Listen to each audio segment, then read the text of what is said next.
Kayla, the Bombshell Beauty, Lopez. How are you? I'll be heading out to Las Vegas for Mania Week. I'm super excited. Sweet. Where is it that you decided, I think I want to be a professional wrestler? Obviously, Bella's had an impact in Divas and all that. Thinking that maybe that came into the Bombshell Beauty a little bit, or how did that become your thing? Be confident, love life, have fun, do you know. What they don't see is they don't see the hours of training that go into it. They don't see outside of those hours of training hitting the gym. And then outside of that, the awkward mirror promos that you have to do to make sure you're on your toes with that. And it's the most awkward thing, but like once you get in a groove of it, it's not that bad. But what is your routine of where you go from Kayla to Kayla, the Bombshell Beauty? What is one of your favorite moments with a fan? Ooh. But you ever have a day when you're just like, my body hurts. I'm just not feeling it when I woke up. So how did you meet the love of your life? Well, in what I know, to me, as much as you're an inspiration to Bombshell Beauty and Nikki Bella and the whole bit, the fact that you have come out so much stronger out of some challenging, to say the least, times, to me, speaks volumes. But my mom was actually diagnosed with an autoimmune disease called PBC, which is primary biliary cirrhosis. We're grieving that as a family. My mom's still going through her things. And at the time, too, my stepsister was actually diagnosed with sarcoma, which is like a aggressive form of cancer as well. Oh, wow. Within a year and a half, we had 3 family members just pass away, and it teaches you a lot about life and family, and you can't take things for granted. And that's why, like, if I were to tell someone who's going through something similar, I would definitely, one of the first things I would say automatically is, like, don't let this be the point of your life that starts the downward spiral. Onward just very carefully. Because of the 2 very strong, or 3 actually, very strong influences in your life are gone, that has come out more. My mom and my stepsister Ashley, I think they both were very similar in the fact that, like, they knew who they were, like, and I think that's one thing I'm trying to learn this year. Like, do you feel like you've gotten a lot stronger, or do you think the strength has come out? I'm like, my God, this is such a story. This could be so inspiring to people. Couple things. So I'm expecting I'm much really happier. Good. That's good. Yeah, it comes out, girl.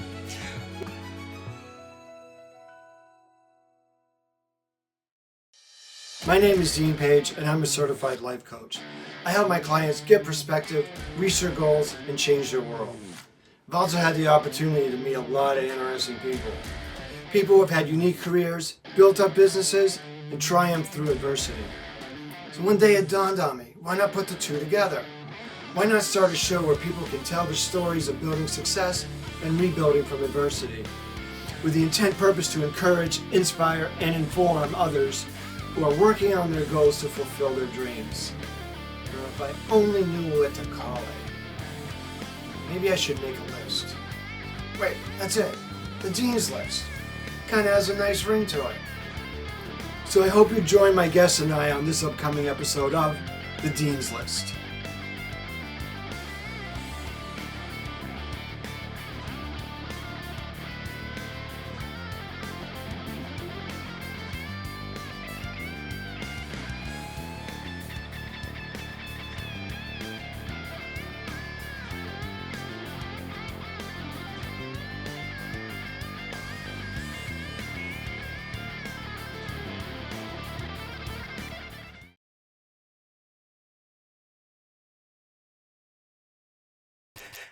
I'm telling you, sometimes I get to do the best jobs and have the best opportunities, and this is absolutely one of them.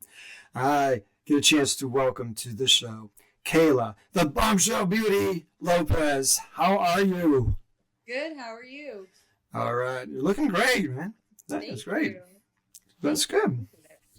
So I really appreciate you doing this. I know you've got a incredible schedule coming up in the upcoming few weeks, and you also have some other stuff you're doing later. So I'm going to kind of jump right into that if that's okay. I don't want you to think I'm rude, but I want to get into it. Absolutely. Thank you. So speaking of that, you have an event coming up, right? In about a week or so? Yeah, I got lots of events coming up in about a week or so. So I'll be heading out to Las Vegas for Mania Week. I'm super, super excited. Sweet. So we got quite a few things while I'm out there. I'm gonna be doing WrestleCon for I'd say 3 days. I think I'm there, and then I am also doing Ladies Night Out, which is by Title Match Network. So that will be super exciting. That is Thursday the 16th, 10 p.m. their time. So I think that's like 1 a.m. our time. So that will be streaming on Title Match Network, and then let's see. Oh, WrestleLit. That is like the first event of its kind, and I'm actually really, really excited about that. So it's the biggest Mania kickoff party ever, pretty much. It's the coolest thing. There's gonna be performances. There's so many superstars, both from like past WWE, TNA, AEW. Yeah, a lot of like independent stars are going too. So it's gonna be basically the biggest kickoff party ever.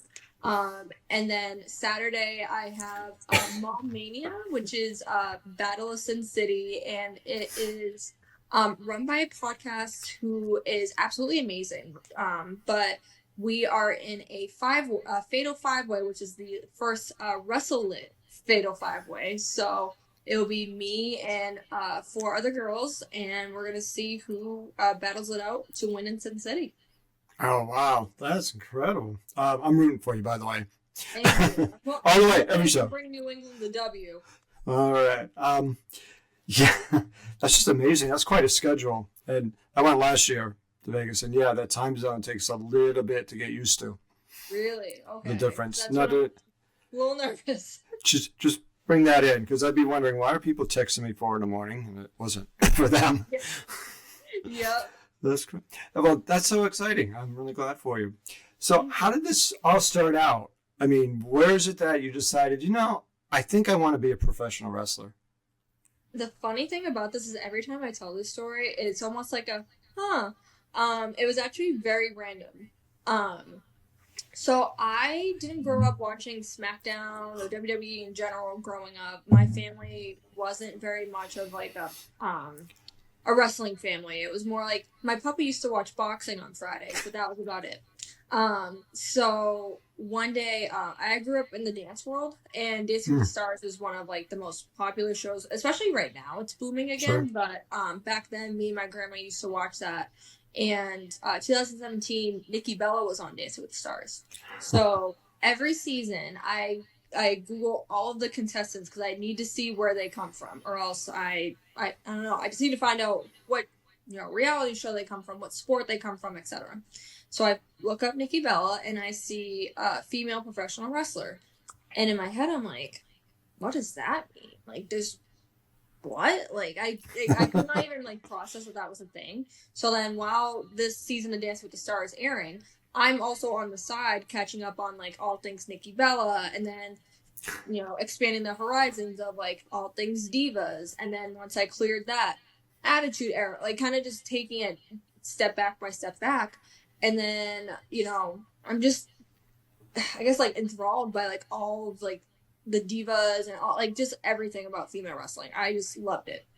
Fast forward to 2022, one night I get like a follow from a wrestling school, and I was like, oh, they have those? Like, I didn't know that was a thing.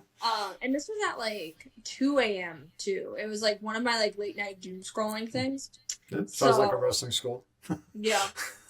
So then I go to their website and I see that they do like a free class, and I was like, oh, okay, cool. Like, maybe I should sign up for it. So I signed up to take a free class the next day. I was exhausted. I don't know why I thought that was a good idea, but I did. I loved it, but I wasn't really ready to commit to everything yet. But then, like, every once in a while, the owner would text me and be like, hey, you did a great job. Definitely think about it. Like, kind of not pushing me in a bad way or anything, but, like, kind of pushing me big, hey, you should try this. You should try this. And then about like a month and a half, 2 months later is when I actually ended up signing up, and then the rest is history. That's interesting. So you came from dance backgrounds. Yes. So obviously, dance is a lot of, not that I've done dance, believe me, that's my wife. But obviously, you got to have a lot of body control and stuff. Did you find it easier or harder? Because I know with me, with coming in with from Taekwondo, I'm used to keeping my head down so you don't get knocked out, not your face up, and doing it quick as opposed to large. Was there a transition for you, or did it just happen to work well? I think I got lucky. I think it kind of worked out well. There's a lot of similarities between dance and wrestling that I feel like, no, they translate well to one another.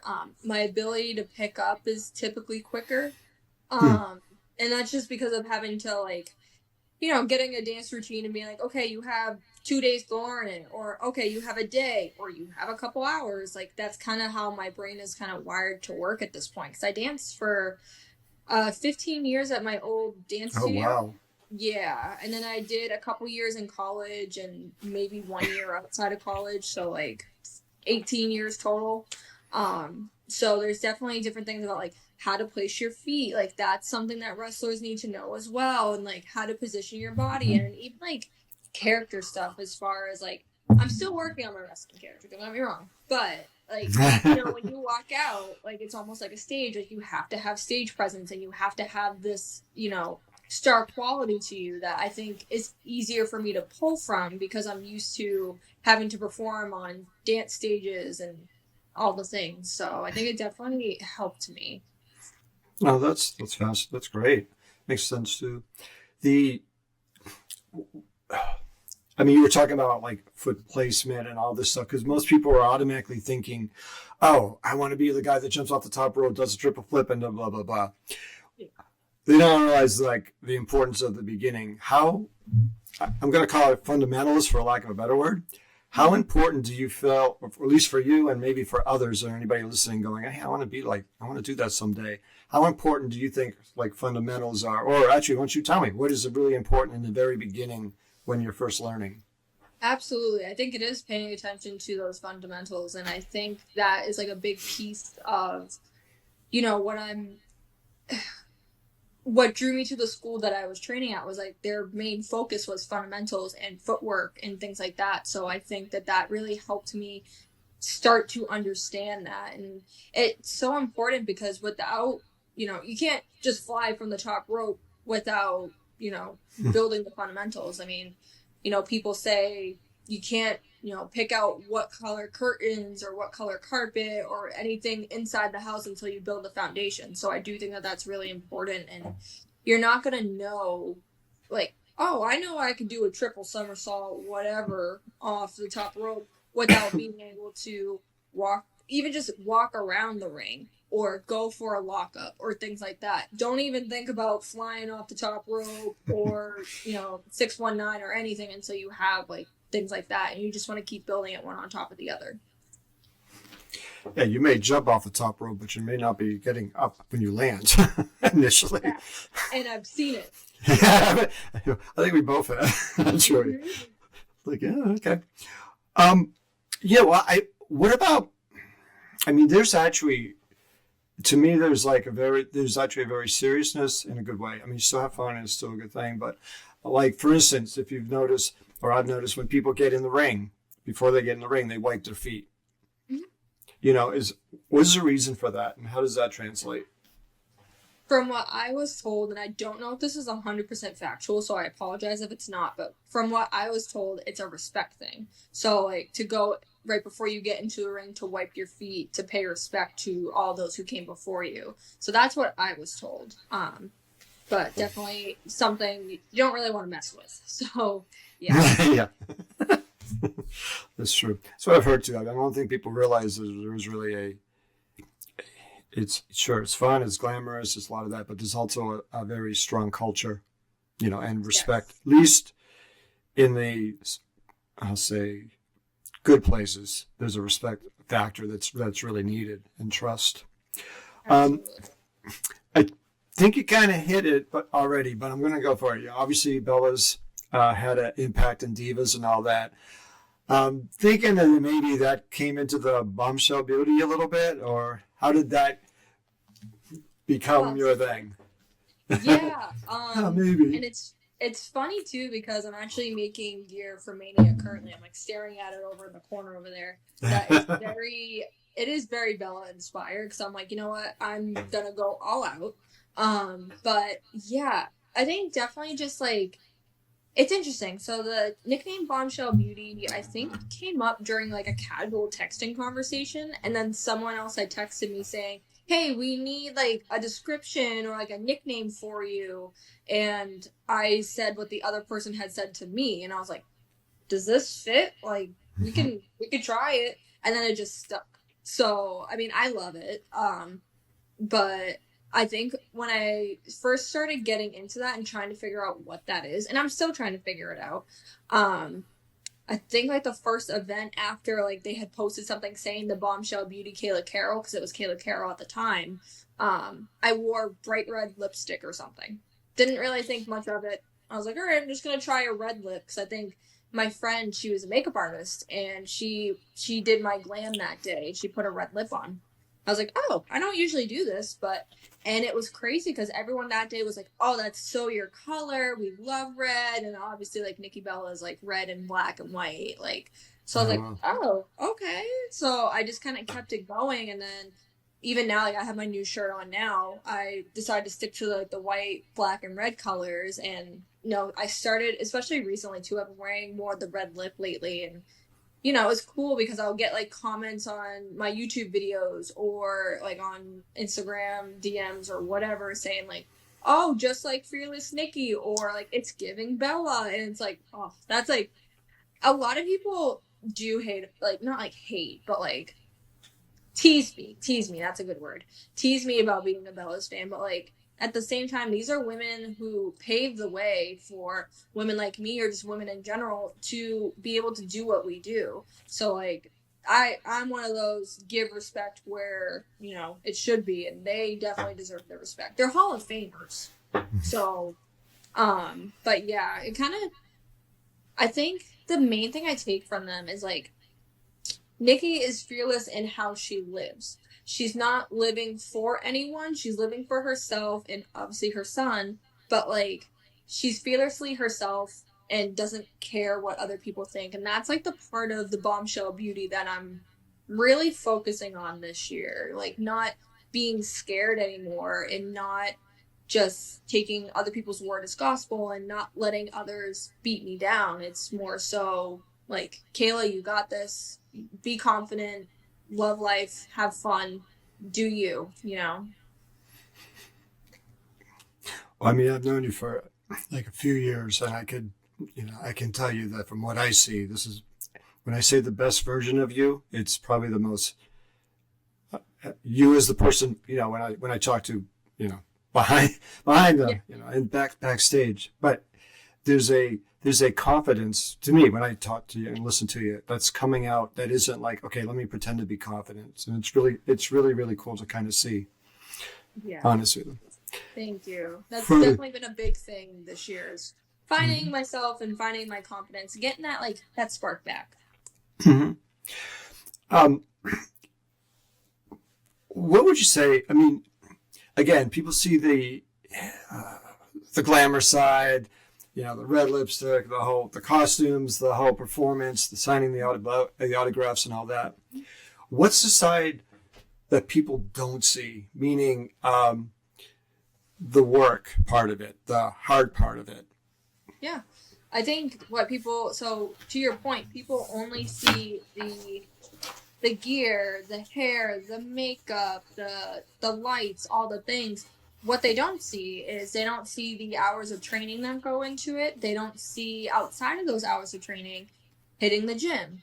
And then outside of that, the, awkward mirror promos that you have to do to make sure you're on your toes with that. And it's the most awkward thing, but like once you get in a groove of it, it's not that bad. And it's the worst when like you're doing it and someone like walks in the house and you're like, oh, hey, But they don't see that part of it.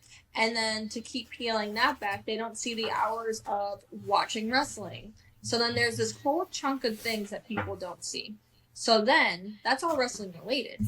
Then there's you have a job, you have a partner, you have a family, and they don't see the hours that you're away from your family. Even on this level, it's hard to find time to make sure you're going to see your family. And if you're, if you're partners with someone, okay, you got to see both sides of the family. And then you have your friends. So, and you may have friends that are outside the business, or you have friends inside the business, but you want to do normal people stuff. So there's so many things on that layer too.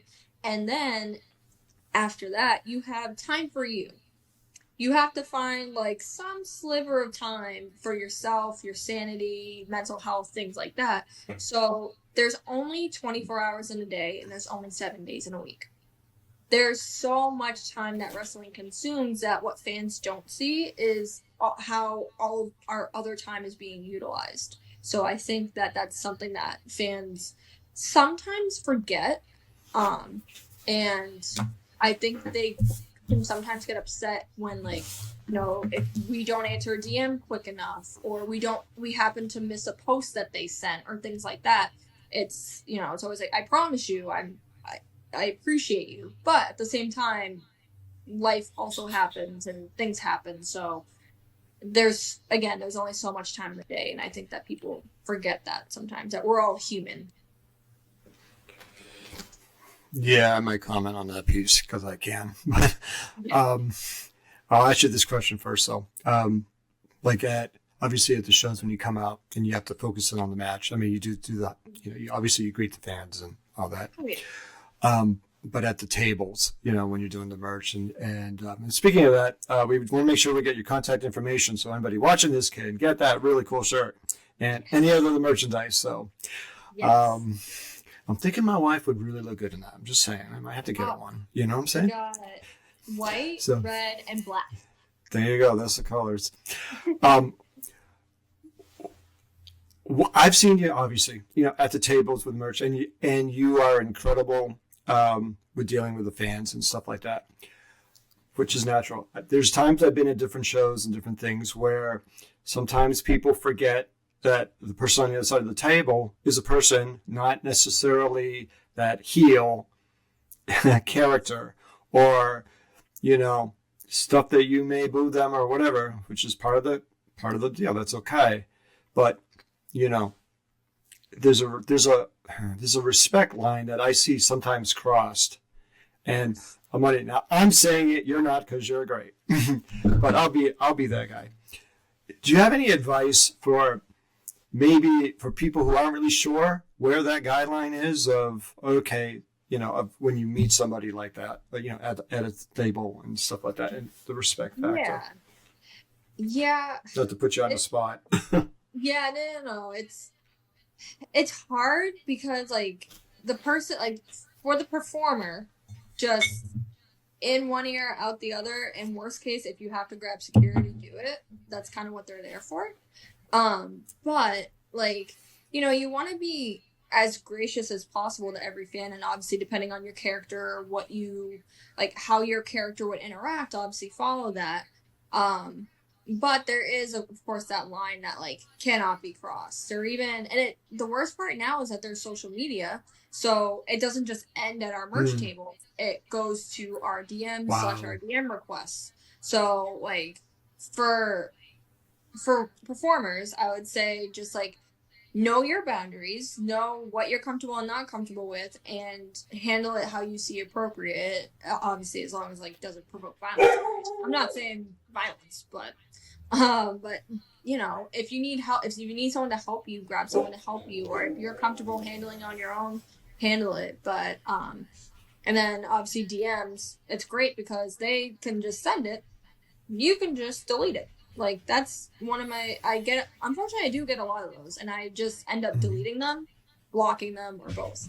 But for the people sending that kind of stuff, or the people acting in that kind of way, like, again, we're human. This is, like, yes, we're putting on a performance, yes, we're here to entertain, but we're also human. So just know the line, know that it's not that deep, and just act right. Like, you don't have to, like, if there's a heel, you don't have to totally curse them out and curse their whole family out and do the most. Like, I promise you, it's not that deep. So, yeah, I feel like for both of those perspectives, that's kind of what I would say on that. Let's go. Total class act on that. I try. So I'll just say, guys, come on. when you're talking to people, show some, be real, okay? Yeah, it's like it's funny because so many like fans will just like send. I get just a lot of like more messages than people actually at the table, and I'm like, do you guys really think before you send it, or are you just sending? Because like, right.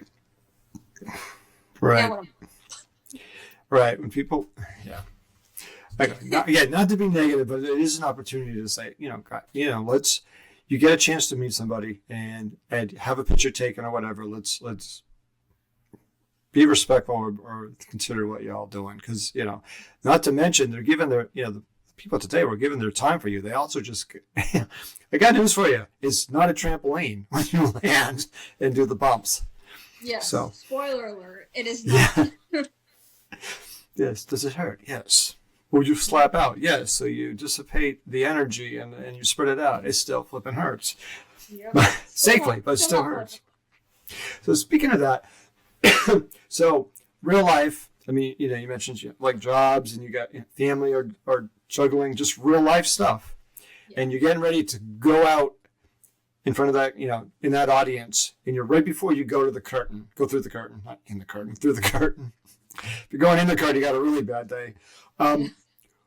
How do you prepare for that? What is, if you don't mind, what is your routine of where you go from Kayla to Kayla, the Bombshell Beauty? Yeah, it's funny because I actually have like a really weird like pre-match ritual that I have to do before I go out there, because otherwise I feel like I will have a bad match if I don't for whatever reason, and I know that's not the case, but I still am like, okay, I have to do this. So on the show Dance Moms, again, I was a dancer, and Dance Moms was like all the rage back when it first came out. They do this like weird handshake thing where they shake their right hand 8 times, left 8 times, shake their right ankle 8 times, and then on the left ankle, and then they do that again, but they go to 4s, and then they go to 2s, and then they go to 1s. I used to do that before going on stage for competitions because I thought it made me cool for whatever reason. But now that has translated into wrestling. So right before I go through the curtain, I have to take like a couple deep breaths and like really think about like, okay, how do I want to walk out this time? How, like, do I want to keep it the same or do I want to change it up a little bit? And then once I figure that out, then I go into like my whole handshaking thing. I do a big jump at the end of it, and then I have to do like a full body like shake thing. And then for whatever reason, I'm locked in after that. Like after I do that last full body shake, I'm the Bombshell Beauty, and I'm getting ready to walk out there. I love it. That's cool. A whole bunch of kids are going to be trying to learn that handshake. Yeah, they're all going to be like, their parents are going to be like, why are you shaking your hands like that? Because I'm going to be like Kayla, the Bombshell Beauty. And there's that British accent coming out. Yes. So, you have the dream, desire, talent. Everyone knows you have the work ethic. You have the best gyms, personal trainers, and workout programs. What about overcoming the challenges, setbacks, or injuries that are a risk to your incredible potential? I can help you with that. Visit DeanPageLifeCoach.com. I help clients get perspective, reach their goals, and change their world. Maybe you could be next. Kind of going on that, like, okay, mentally you're changing gear, or you're changing gears and going into that mode and all that. What keeps you going? Like, because the fact is, it is work. Yeah.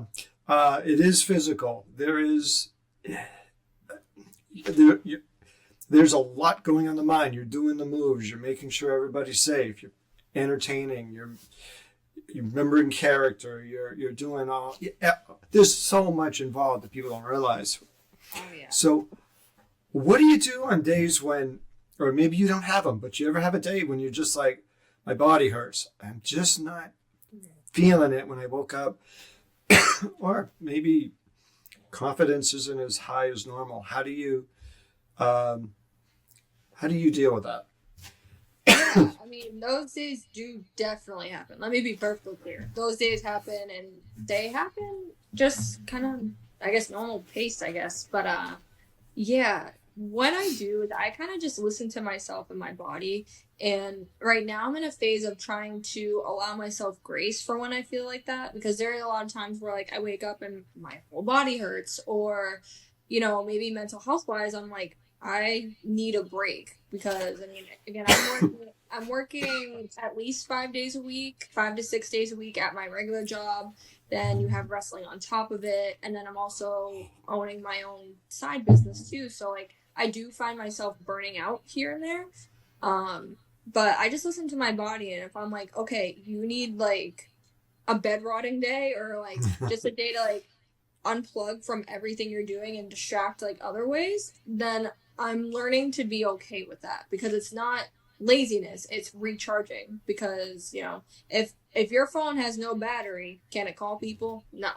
So it's one of those things where like the Bombshell Beauty can't really exist if the battery is on E, or like if I'm out of gas, I'm out of gas. Like, if you pull over on the side of the road and you have no more gas, you're not getting home. So it's definitely the same thing with us. Like we have like I feel like our bodies have a reserve, and then we have a reserve, and if we're empty on both, it's time to time out, take a break, and it's okay.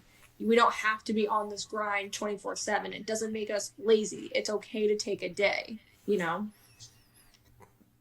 That's really insightful. And having that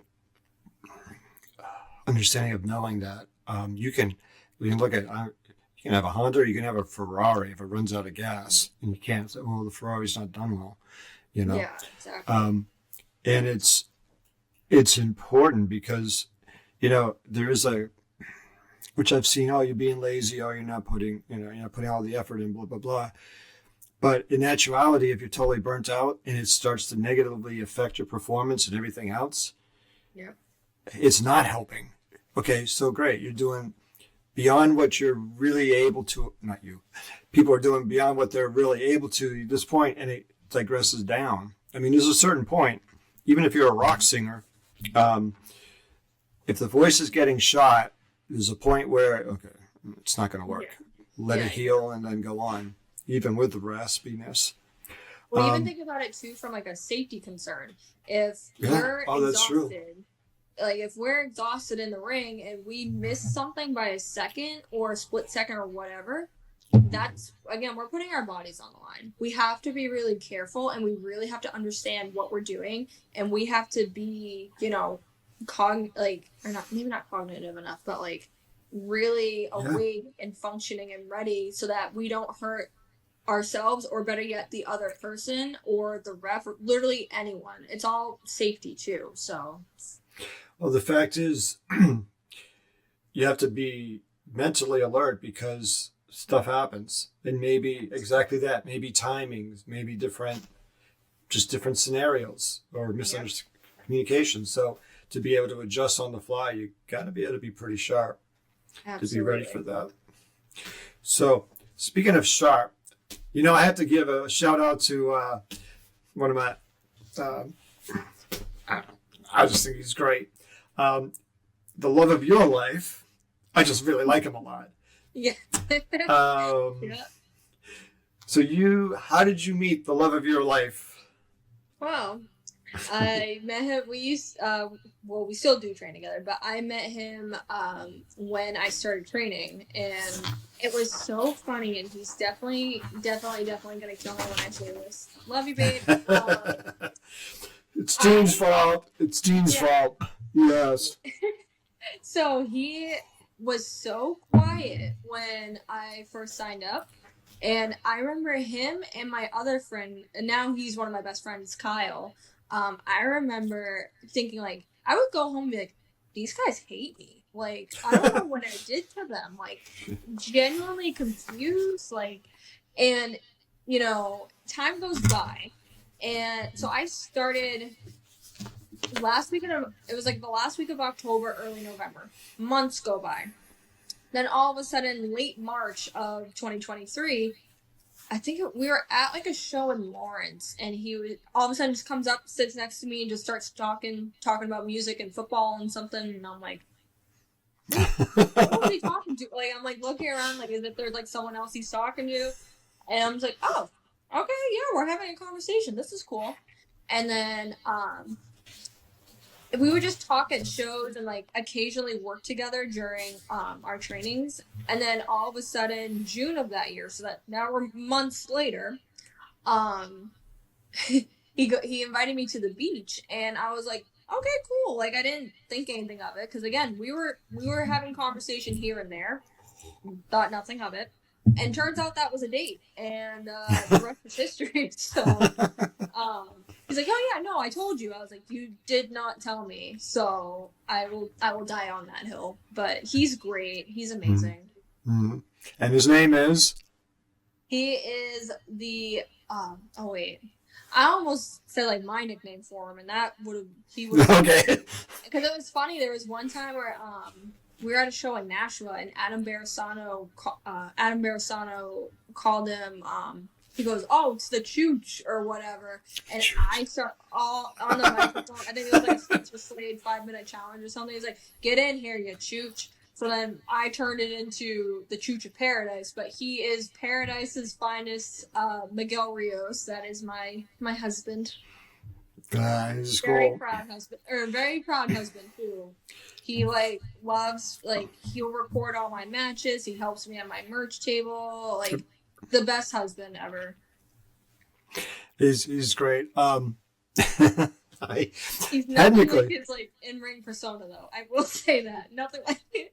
But like, other than the fact of being cool, he is cool. He's super cool, but he's so reserved. Yeah. He's reserved, and then he's not. But like when he's out there, he just loves to talk crap and all the things. But like he's so much more reserved than Miguel Rios is, and I love it.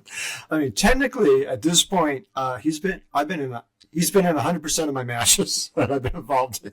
Yes. Yes. I think I wanted to watch the one from like last year. I think it was last year. Can't remember. But you guys were in something together, and I remember trying to ask him, where is that? I need to find it.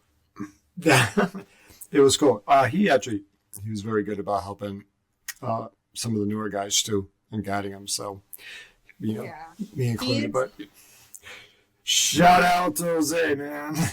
Yes, good to shout out to you. You're amazing, and he has really good like. What I will say about his work specifically is his footwork. I feel like is really good. Like I think he's in the same boat as I am, where he's trying to find his confidence in himself more, but he's also trying to find more of his character too. But his footwork is really great, and he loves helping people. Like I think what draws me to him is the fact that he has the biggest heart, and he wants to help people. So like I used to love like seeing him help other students and like just share what he can with them. I mean, obviously he's not a coach or a trainer or anything, but like, people would come up to him asking him a question and he would love to answer. So definitely shout out to Jose. But yeah, we need more people like that. I agree. Jose, you need a manager? Call me. Yeah. I'm not sure what accent you might get right now. There's like accent 3 of them TV. going to, it's like, there you go. 3 of them. So, for those listening, we had talked ahead of time. This is not, I don't do the surprise people type of thing. Obviously, you're right now in a really good spot. And again, you can see it. I can see it just beaming through. Sometimes that strength comes through adversity and challenges, and if you would like to, and again, don't feel any pressure, if you would like to share a little bit of that side, because in what I know, to me, as much as you're an inspiration to Bombshell Beauty and Nikki Bella and the whole bit, the fact that you have come out so much stronger out of some challenging, to say the least, times, to me, speaks volumes, not just character, but maybe a little bit of or a lot of inspiration maybe to somebody else going through that. So I was wondering if you'd be interested in sharing some of that. Yeah, I mean, I think life sometimes, and I still kind of trying to cope with the fact that like you're not always going to have control of what happens to you or how people treat you or I guess yeah, for lack of better terms, what happens to you. I grew up, my family, obviously everyone says this about their family, but my family is the best family in the world. We we went through something, oh, excuse me, that was kind of difficult to process at the time. So, my grandma was kind of like the matriarch of the family. She's like head of the family, head of the table. She was the most kind woman that you'll probably ever meet in your life. Like, wouldn't even swear. Let's start there. She would, son of a biscuit. That's probably as risque as it would get. In 2000, right? We have to put a warning label on now, but okay. Yeah, and if you know me, I'm definitely not like that. But so, in 2017, unfortunately, she was diagnosed with cancer, and at the same time, I believe it was a month apart from both of them, but my mom was actually diagnosed with an autoimmune disease called PBC, which is a primary biliary cirrhosis. It's an autoimmune disease that essentially causes the liver to fail on itself. So it's not due to alcohol or anything else. So the diagnoses came in, I think within 2 months of each other. And I was in college at that point. So old enough to understand kind of what's going on. Fast forward about a year and a half later, unfortunately, and to kind of take it back a little bit, I lived with my grandma growing up. It was my grandma, my papa, my aunt Missy, my uncle Chris, my sister, and my two cousins, Damien and Ryan. We all lived in one house, and my mom would come visit, or we would go stay with her for the weekend. But and even my other extended family on that side, like we saw each other for like holidays, and I feel like more often than most families do. So we're a very close family. Unfortunately, in May of 2018, I get a phone call that says, hey, you need to come down. Grandma is most likely going to pass today. So just something that like we knew it was coming. We had already had the conversation with the oncologist of like, hey, things aren't looking good, so we were preparing, but it was crazy because the day before, I remember I was there and she was talking and we were laughing, and I remember I gave her a letter that I wrote because that's like something that someone had recommended I do to kind of grieve. Sure. So I wrote her a letter and was able to give it to her and read it to her, and I remember very specifically saying like, oh, I apologize for not being a perfect child or something like that, just something, I don't know. And I remember she like held me and she was like, no, you were a perfect child. And like, obviously I wasn't, but it was just like a really good moment. So she was talking and whatnot the day before, but the next day when I went to go see her, when I got the call, she wasn't talking anymore. She was kind of almost in this like vegetative like state.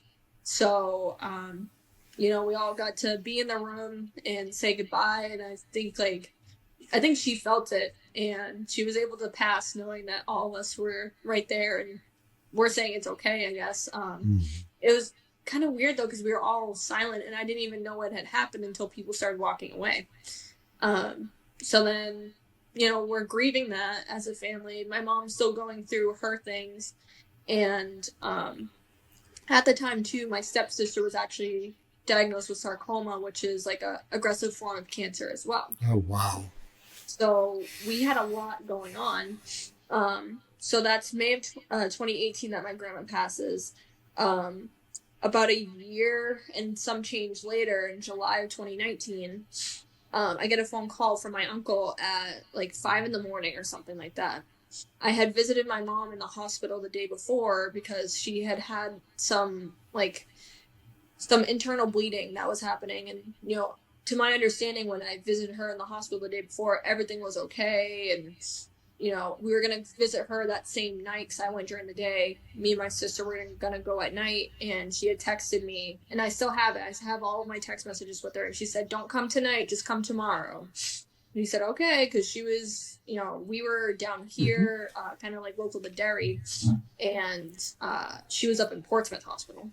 So I get this call at 5 a.m. that says, "Hey, you need to get up here right now. Call your brothers and sisters. Like, something very bad is happening with your mom," or something like that. It was kind of a blur at the time because, again, it's 5 a.m. too. Right. So I'm waking up to that. And so I get dressed, get ready, head out the door. We all head up to Portsmouth Hospital. And again, like I said, like, my family is the greatest family in the world. We were all there pretty quick. We all live about an hour away, so it didn't really take us too long to get there. We're just sitting there waiting, and then, we get pulled into this chapel room, and they basically are saying, like, "Hey," for my memory of it is basically saying, like, "Hey, she can be stable, like, but she wouldn't really have, like, wouldn't be able to function, pretty much." I guess she was in cardiac arrest for like 75 minutes or something like that. Wow. Yeah, so I think she was trying to, like, hang on. But she was very vibrant. So a lot of the personality that you see of, like, the Bombshell Beauty when I'm out there, when I'm actually, like, loud, especially, like, my heel work, I will say, is very much like my mom. But she was very loud and vibrant, and, like, I don't care what you guys think of me, even though I knew she did have a soft side. But she basically, it was either we let her go, or she would kind of almost be in, like, this vegetative state for the rest of her life, even if that. I think she would have found a way to take us out if we kept her alive, because that's not how she would want us to remember her and whatnot. So I think, there really wasn't much of a choice. They gave us a choice, but we all kind of knew the right one. So we decided that, like, to let her go as peacefully as possible.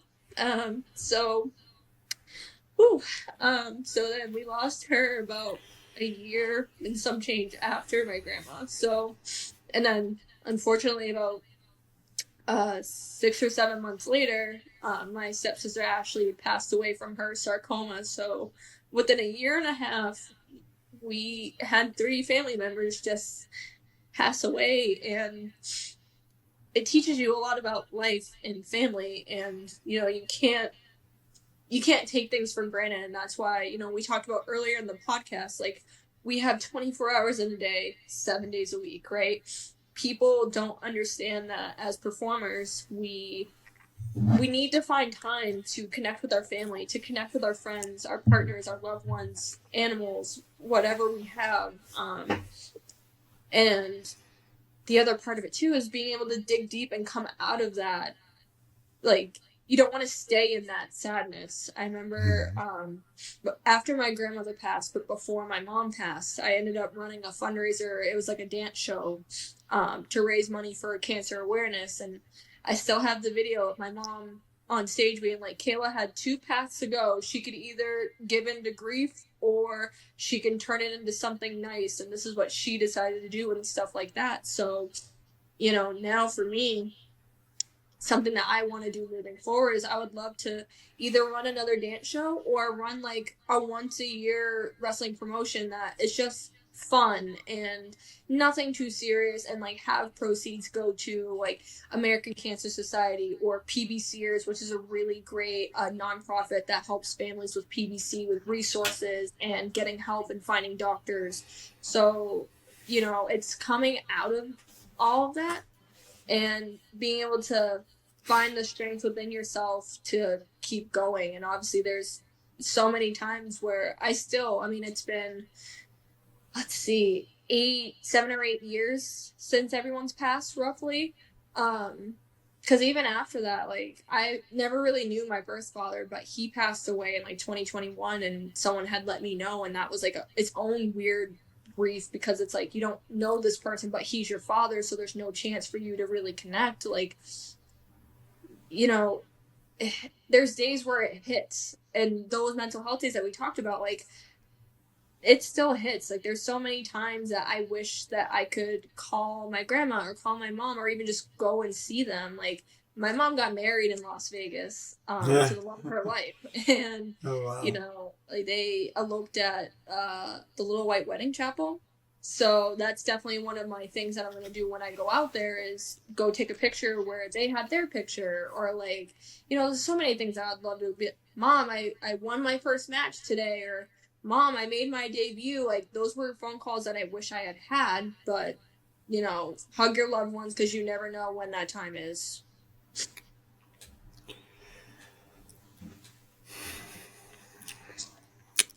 During all this time, you still have a job you got to do. You Yep. still have a life you got to do.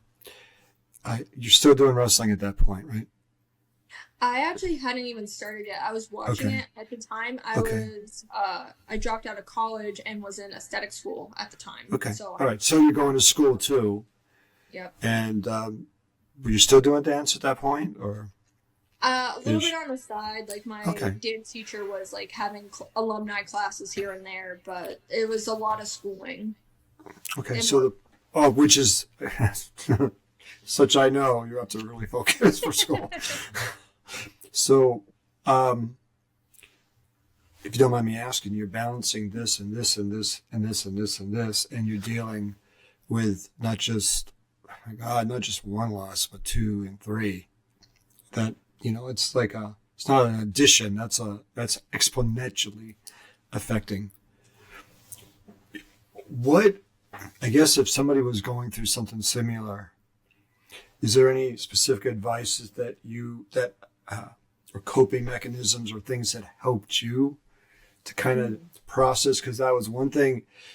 This is a little bit of the life coach in me here, but you're talking. Obviously, it's emotional and it's painful, and understandably. But when I hear you, I hear that it's also processed, not just covered up. But Yeah. it's still there, but it's. Do you know what I mean? It's not so. It's not fresh. It's years of working on, all the things. And I think, as far as, like, if I were to tell someone who's going through something similar, I would definitely, one of the first things I would say automatically is, like, don't let this be the point of your life that starts the downward spiral. Mm, Unfortunately, there was someone in wow. my family that, like, definitely went down a bad path, and turned to things that they shouldn't have, and it caused a lot of strain in, like, their and I relationship. And, like, to see someone take things that badly, and I think they might have had other stuff going on too for them personally, but it was heartbreaking to see, because it's like, this thing is overtaking your life, and you have so much more life to give and to enjoy and things like that. So I would say, number one, just don't let it become your downward spiral. And two, like, it's also okay not to be okay, especially right away. You want to be strong for your other family members. And I remember being at the funeral for my mom and being like, okay, don't cry, hold it together. And then eventually someone had said to me, like, why aren't you crying? I know you're trying not to. And I'm like, oh, I have to be strong. And it's like, no, you don't have to be strong right now. This is a room that can be strong for you.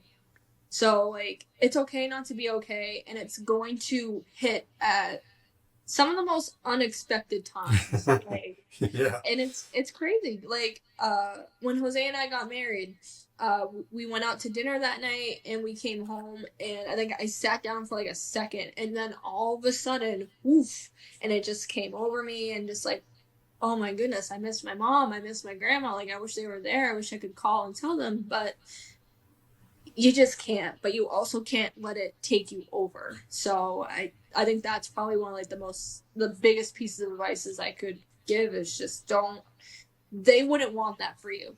Like, I don't know if you believe in like mediums and things like that.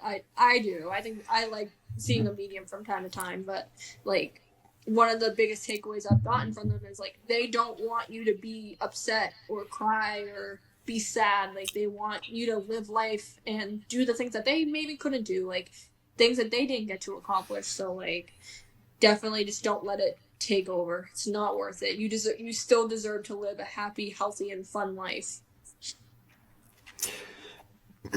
Do you think, and again, this is me listening to what you're saying, and again, I want to be sensitive. Obviously, this is real life, kids. You know? Welcome. So, I mean, you described your mother as a patriarch. I mean, your grandmother, right? Yeah. And your mother is the fearless kind of Nikki Bella, if you will, ish. At least that's, again, what I'm hearing. Putting together. Yeah. One, and it's a two-part, because your first part you're going to go, I know, but it could be. Do you feel like that you have inherited some of that qualities, that the patriarch, that strong, being a strong woman, a strong example? And two, you think that it's, I'll word this very carefully, because of the two very strong, or three actually, very strong influences in your life are gone, that has come out more? Yeah, I would say to answer part one, yeah, I think I feel like I have a lot of my grandma's qualities, and you know, I do think about it a lot of like, you know, life, it's so easy right now to just like snap back at people or things like that. But like one big thing I take from my grandma is like, she just had a kind heart. Like, of course she was snippy at times, like, especially when people deserved it. But like, she, like, if I think about her, I don't think about those times. I just think of all the times that she just gave and gave and gave. So I definitely, you know, try to embody that as much as possible. And as far as like, you know, all three of them taking their qualities into what I do now, yeah. And I think with my mom and my stepsister Ashley, I think they both were very similar in the fact that like they knew who they were, like, and I think that's one thing I'm trying to learn this year. Like, I know from my grandma, I know I have a sensitive heart like she had, but I've always been more on the reserve side. And like, you know, some people always say like, oh, ask for forgiveness after. I'm a ask permission kind of guy. And my mom and Ashley kind of, to me, seem more like ask for forgiveness. So like, I'm trying to tap into that side of being confident enough in who I am to, you know, A, ask forgiveness, but B, like, not let anyone dull my sparkle. Because they wouldn't let anyone dull their sparkle. I know they're listening right now.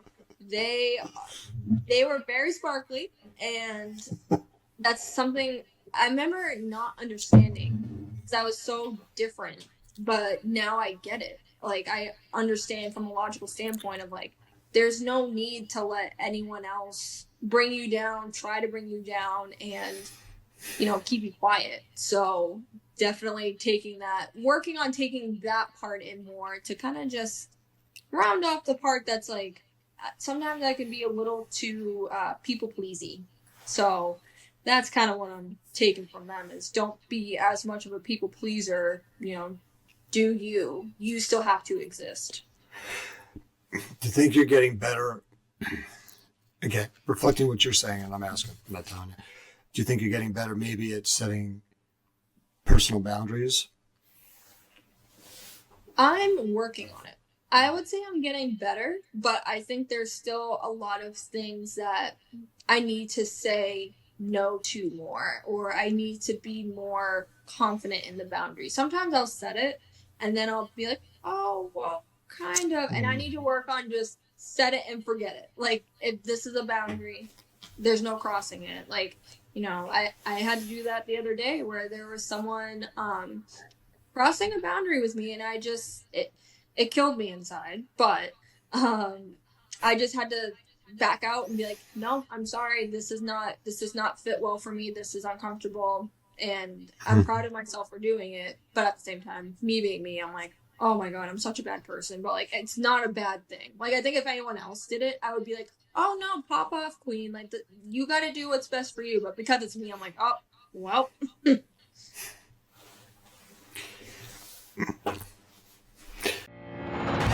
You have the dream, desire, and talent. Everyone knows you have the work ethic. You have the best gyms, personal trainers, and workout programs. What about overcoming the challenges or getting your head in the game? I can help with that. Visit teampagelifecoach.com. I help clients get perspective, reach their goals, and change their world. Maybe you could be next. Do you feel like you've gotten a lot stronger? Or do you think the strength has come out? The strength that you had, inner strength that you had, has come out? I think both, to be honest. I think without going through what I've gone through, I don't think I would have had that strength. But I think what happened with me is I gained the strength and then just put it to bed. I think this year is the year where I'm waking it up and I'm saying, okay, we can showcase some of that in a classy way, of course, but you don't have to hide the strength. Why? Like, everyone sees Superman. So, sometimes you just kind of get tired of hiding it and like feeling scared. I think unfortunately a lot of like 2025 Kayla was scared of hurting people, scared of doing the wrong thing, scared of messing up. And I'm not as scared anymore. Obviously there's always going to be things that scare people, but I'm not as scared anymore to stand up for myself, to stand up for, my boundaries and for what I feel is right. And I think that that's a really beautiful transformation that's taking place this year. And I think that's where this confidence is coming out. It's because I don't know if it's confidence or if it's me not being as scared or both. Oh, but wow. Wow. It's a couple things. I wasn't expecting that. That was really good. Happier. That's good. Yeah, it comes out, girl. It's interesting when you were talking. I used to teach martial arts, and we do the board breaking. And there were plastic boards that actually are harder because you have to hit it exactly in the right spot or it won't break, as opposed to wooden because of the grain. You wouldn't think so, and inevitably you have your instructor holding the board, or I'd be holding it, and I'd be worried I'd kick. Oh my God! Don't kick his feet. Fingers. I mean, don't kick. And inevitably, what happens. Mm-hmm. And when I learned, and what I used to tell people when I'd hold the boards, and believe me, I did not want my fingers kicked, but if you looked at the center is where you had to kick, and on the edge, obviously, is where people are holding the boards. If you're so worried that, I'm away from the mic, my bad. If you're so worried that you're going to hit the fingers, what you're focused on is you're actually focusing on the fingers, and that's what you end up doing. Yes. It's really a thing where if you focus on the middle, then you don't hit the fingers. And as far as on that, and that's something that I saw a lot personally, and then also when I was teaching and stuff. So I'm wondering, when I'm hearing you talk about, I'm not as much fear. The fear is gone or dissipating, or you're getting control, however you want to put it. Yeah. I'm wondering if that, using that kind of analogy, do you think that's affecting it in your life? Oh my God, I better not do this. I better not do this. I better not do this. This better not go wrong. Which is, in fairness, really understandable considering your world got rocked multiple times, and yet here you are. Do you think that translates at all, or great martial arts story had nothing to do with me? No, but I think the important part of that is like you said, if they're so focused on not kicking your fingers, guess what? They're probably going to do it. Or like, it kind of ties into like, I was so worried about like what other people would think, or hurting someone, or just even for small things of like saying the wrong thing or things like that, when you're so focused on that. And I ended up doing that several times, and it was never intentional. It was never to be a bad person or anything, but I think I was so focused on it that it's kind of what translated. Or like I was trying to focus on not being scared, that I came across that way anyways. Like people had said to me too of like, are you okay? Like you don't seem like yourself. Uh you don't seem happy, and just like things like that. And it's, I never really understood it, because I'm like, oh no, I'm fine. But secretly I was like dealing with stuff and just pushing it under the rug. Mm-hmm. And it was even like, different stuff than what I had just shared. But I think when you focus so much on the bad thing, unfortunately the bad thing is more available to happen. So I think once I kind of started taking the pieces and putting them in a less prioritized spot, and kind of started prioritizing different things, that's when the gears started to shift and be like, okay, I can do this in a way that helps me. And if it hurts someone, it's not meant to, but it's also like, don't focus on that part. Do what's gonna heal you, and what's gonna, because in my head, I'm like, you're obviously hurting from something. Hmm. Don't stop your healing because you're so worried about hurting someone else. Don't go out of your way to hurt someone, but you don't need to hinder your healing just to preserve someone else's feelings. It's interesting. I was talking with somebody a while ago, who were very people pleasing. I'll use that kind of thing, to the point of being detrimental. And I asked, like, okay, what happens when you're on an airplane and you have kids? What do they always say? In case of emergency, put the mask on first, and then deal with younger kids.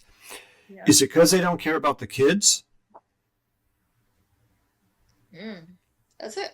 That's such like a good question, because I feel like I never understood. Like I feel like it's in my head, I'm like, it's because they can help other people once they're all set. Kind of going back to like, you can't perform on low battery.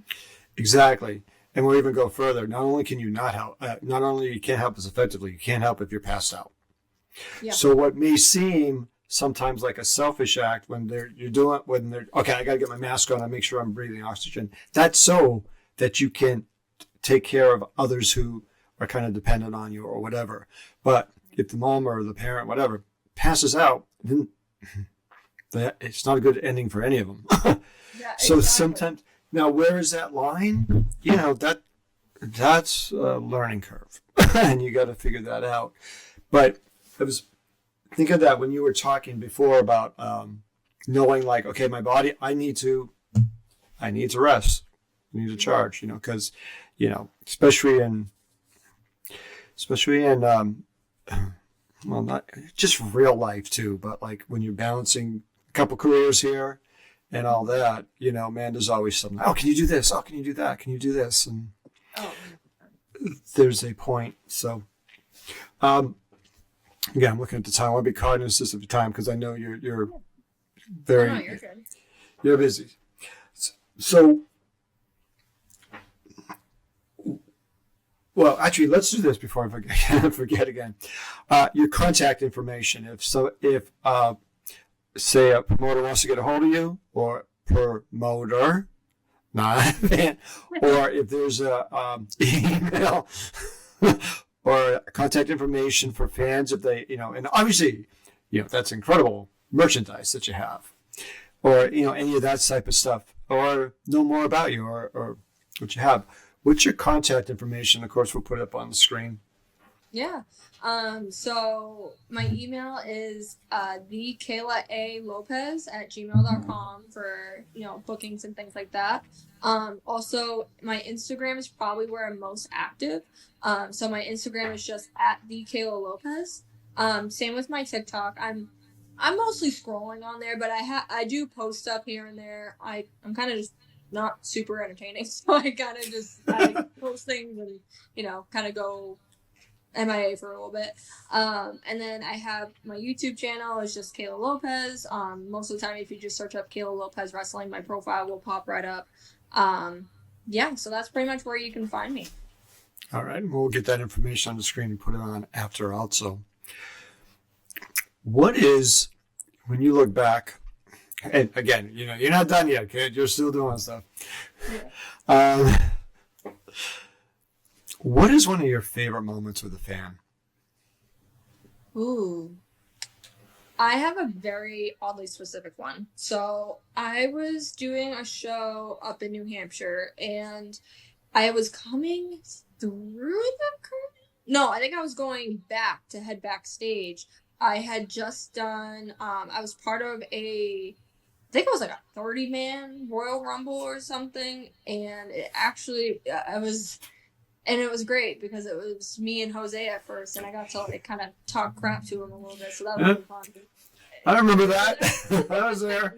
It was so much fun because I think we had like a few friends come out, and it was really cool. But so when I was walking back, there was a girl. I miss seeing her. She used to come to a lot of those shows, and all of a sudden, like I'm using the barricade and I'm near her. I'm getting ready to walk past the stage, and she grabs my hand and she puts something in it, and I look at her, and she said it's for you or something like that. So I like squeeze her hand a little bit, and I continue walking back, and it's a little bracelet, and it's like I think it's sitting.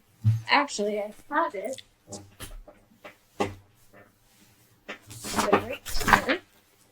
I will never forget it. She puts this in my hand, and she's like, it's for you or something like that. I squeeze her hand, and I walk back, and I open up my hand, and I see this. And I don't know, I think it was the first time that I had gotten like a gift from someone. And I got to catch up with her after the show, and she said like, oh, I made this at school today. And it was cute. I think she was like, oh, I was supposed to be paying attention to history, but I was making this bracelet instead or something like that. I was like, okay, well, pay attention in school, but like at the same time I was like, I love it. So it was just something that, and I actually was keeping this on my keychain. It fell off of my keychain, so I had it resting on the table back then. But it was just like the first time that something like that has happened for me, and it's really cool to think that like as female wrestlers, like a lot of these younger girls are looking up to us and being like, huh, I didn't know that was possible. And seeing us, model strong women and what women can do, not only physically, but just seeing like, oh, women can totally dominate male-dominated sports. So I think it was just something really special of like a realization of like, hey, what you're doing is actually making a difference to at least one person. And that was just, she melted my heart. I miss seeing her. And again, at those shows, I was just more of running the floor part of it.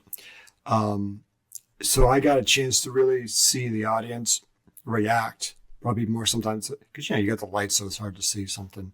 Oh, and you could definitely see like the younger kids just resonating like that. So that was one of the things. So I knew that ahead of time, but then when we talked before, about some of the stuff like what you shared, I'm like, my God, this is such a story. This could be so inspiring for people, legit, as far as making a difference.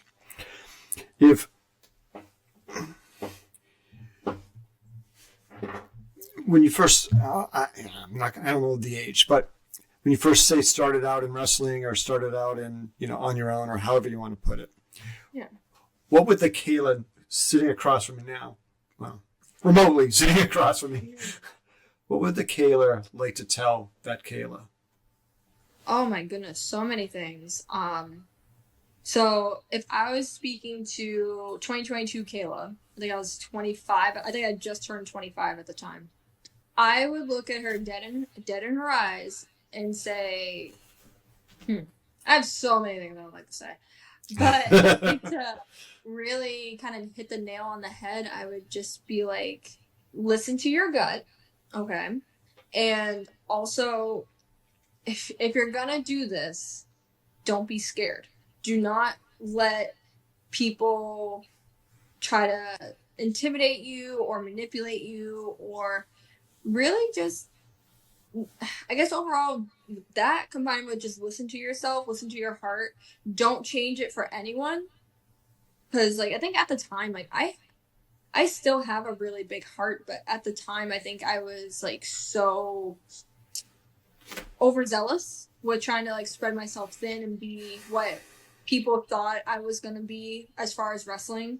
Um and that's not A, it's not how it panned out. But B, it's not necessary, you know, especially because there's so many stereotypes with like women in wrestling of like, oh, they're just eye candy, or they should just be doing this, or like that those days are over. It's 2026. We are here, like women are here to kick ass and take names. So I think when I first got started, some of that old mentality was still kind of at least thought of or mentioned to me of like, oh hey, this is like how women do it, like this is how you could get your start. And no, incorrect, false. So I think I would just tell Kayla, if it doesn't feel right to you, don't do it, and don't let anyone try to intimidate you, scare you, anything like that, because it's not worth the toll that it takes on your mental health. And it's just overall, like if you're not listening to yourself, who are you going to listen to? That's powerful. Building onto that. Mm-hmm. That's one I had to learn the hard way. Yeah, that was what the Kayla, let's say, 20 years from now, if that one was talking to the one virtually sitting in front of me now, what do you want her to be able to say? I hope that she tells me that regardless of how everything turned out, you did amazing. It's not about winning the belts. It's not about the lights and the gear and how many followers you have on Instagram or whatever. It's about being able to look at yourself and be like, I actually did what I set out to do, and I'm still happy with who I am at the end of the day. I'll send you an invite for 20 years from now, and we'll play the tape. We gotta get the 20-year reunion. Wait a minute, how old am I going to be? Okay. We're I should take that to yeah. I really, really appreciate it. I'd like to give your contact information again for those who are in contact with you and buy the incredible merch. Yes. My email is thekaylalopez@gmail.com. There is an A after Kayla. That's happened a lot. And then my Instagram is the Kayla Lopez. My TikTok is the Kayla Lopez, and my YouTube is the Kayla Lopez as well. You'll find me most active on Instagram. I'm a doom scroller on TikTok, unfortunately, and I try to post all of my matches on YouTube like within a day or two of whenever the match happens. So Cool. Yes, and there's also P and Lopez, unlike what I did when I sent the original invite. Like, there is. At least we found out why. Of all things, you know. This is so cool. I'm proud of you, big time, kid. Excuse me for saying kid. I'm a few decades, multiple decades older now, so I don't say it, in a disrespectful way. Oh yeah. I'm just so proud of you. And it's, for me, it's amazing the stuff that that you've done and you're doing. As cool as that is, it's really about you coming out more and more and being you. And to me, I just go, damn, that's great. That's so cool. Thank you. I think honestly, this actually like healed me quite a bit. So I definitely needed this. Thank you for letting me share, my story, and I hope that someone can take something from this and, just channel their heart, continue to always channel that this is always, as long as we're living, this is always going to be there. So as long as people are, no matter what they're going through, if they're able to channel that, find the strength to, keep going and everything, this leads the way. So thank you for letting me heal mine while we were here. Oh, it's an absolute honor. It's going to be great. If you end up putting on that show that you were talking about, a tribute to your mom and raise money, call me. Seriously, I'd like to get involved one way or the other, even if it's selling popcorn. You know, I got you. No, I'm all in on that one. Seriously. Need you. Actually, you know what? I'm gonna make Jose, and Jose will need a manager. Oh, there we go. You'll need his manager. Cool. I should be healed by then. Yeah, that's right. We're working on it. So fabulous. Thank you so much. I'm so excited for you. If you're in Vegas, make sure that you see Kayla, the Bombshell Beauty, Lopez, and also at the local events. Check her Instagram and her contact information and see where she is. I'm telling you, she is as great in person as she is here. So, thank you. Appreciate the time. All right? Thank you. Cool. We'll see you later. You have the dream, desire, and talent. Everyone knows you have the work ethic. You have the best trainers, instructors, and choreographers. But what about overcoming the challenges, setbacks, or insecurities that are a risk to your incredible potential? I can help you with that. Visit DeanPageLifeCoaching.com. I help clients get perspective, reach their goals, and change their world. Maybe you could be next.